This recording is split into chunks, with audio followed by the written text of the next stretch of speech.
We're on LJ's back porch, and it's a fine Sunday afternoon.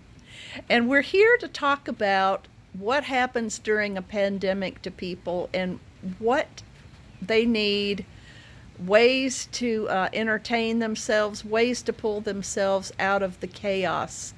And LJ created something called Bedtime Stories. Tell us about how that came to be and what's going on with it now. Sure. Well, it's interesting. It evolved organically, and it really started from at the start of the quarantine, which was about 2 months ago for me. I was feeling really anxious, especially at night, and I just had this sense that I really need somebody to read me a bedtime story. There's just something comforting, and someone's tucking you in, and somebody's got you, they've got your back, and taking you to this wonderful imaginary land, you know. And I just felt a strong need for it myself. So I posted something on my Facebook page and said, hey, would anybody like, bedtime stories on Facebook Live? And a bunch of people said, yeah, yeah, yeah.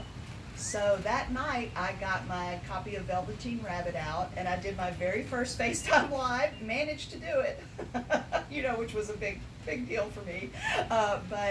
And I read the Velveteen Rabbit, and then the next night, Stephanie Pruitt Gaines had volunteered to read on her page, and she did. And then we realized there were technical issues, like not everyone who, if you weren't her Facebook friend already, you couldn't see it. So. I put out a thing, hey, what do I do? How do I do this? And somebody said, start a Facebook page. And so that's what I did. So it really was a group community effort to create it, that was sort of organic. And I created that Bedtime Stories page, and immediately people started joining it and signing up to read. And every night at 9 o'clock, and for a while we had children reading at 8 o'clock. Mm-hmm. A different person would read bedtime stories and on Facebook Live on that page. So, yeah, and it's taken off. There's over 1,500 members now, and we've been going about 2 months. And people keep joining and contacting me, and it reached a place last week where it looked like we were going to stop doing the nightly ones because we'd gone through the readers. Yeah. People weren't signing up as often, and so I put a thing out, and I said, we're just going to do it when somebody signs up to read now, so don't expect a nightly one. And then people started contacting me, I'll read, I want to read, Yeah. And so we'll see, we may reach a place where we go to not doing them nightly, but right now it's something that people really want. Yeah. And they want to support. Yeah. And it's this very sweet group of people who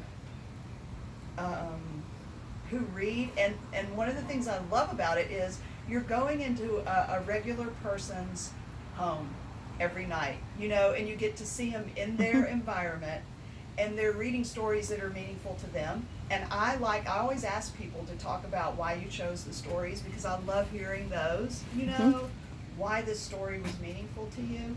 But I love that part of it, that it's it's not like perfect or theater. It really is just this heartwarming, you're in somebody's home and they're sharing a story with you right before bedtime that's meaningful to them.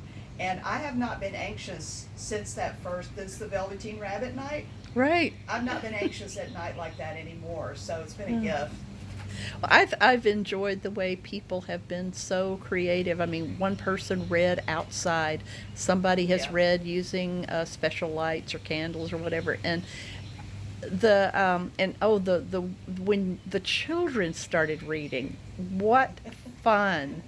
One child one night was tossing and turning and crawling under the table, and I think the mom kept having to say, "Okay, come on out and read your story." And it was just, that's just a part of it. It's just part of the fun. Yeah. It's not even, that night for me, it wasn't even about hearing a particular story as to be connected with somebody else in such a sweet way. Yes. But, I love that night with that child, because that's children, and that's the fun hmm and the magic, and also the I don't give a damn. Yeah. of a child. I'm on camera and Whatever. I'll do what I want to do, you know. And I have this quilt fort.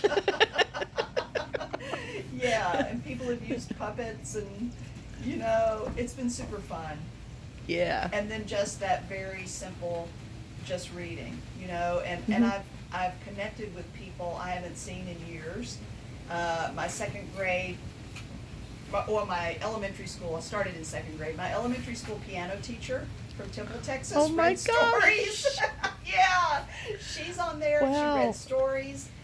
And, you know, my inner child was just going, oh. It has been magic. Absolutely magic. Um, Well, really appreciate you sharing about the bedtime stories. Anything you want to add to what might be in the future, or any other kind of details might be helpful for people to know? Well, I mean, definitely if people are interested in being a part of it, you know, join the group. And if you want to read, just send me a private message on Facebook. Join the group and send me a private message, and I will very happily put you on the schedule. And if you've never done Facebook Live, just know I'm happy in my very non-techie way to talk you through how to do it Mhm. and support you in that. And it is to read for other people like that is this really uplifting, connecting, heartwarming thing. And it does feel like you're sitting in your house, not alone anymore in my case, but Mhm. all of these beautiful people are gathered around with you. So just know we're going to keep going. The page is there. We may shift into not doing nightly stories if we have fewer people who want to read, but it also may continue to be nightly. It really just depends on when there Yeah. are volunteers. But yeah, everyone's welcome.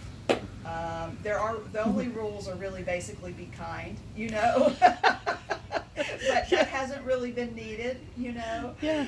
Um, Yeah. and we'd love for people to join. Yeah. Okay. And the link will be below the video, so for people to sign up. And, well, thanks again. And the creative spirit is alive. Yay! Thank you.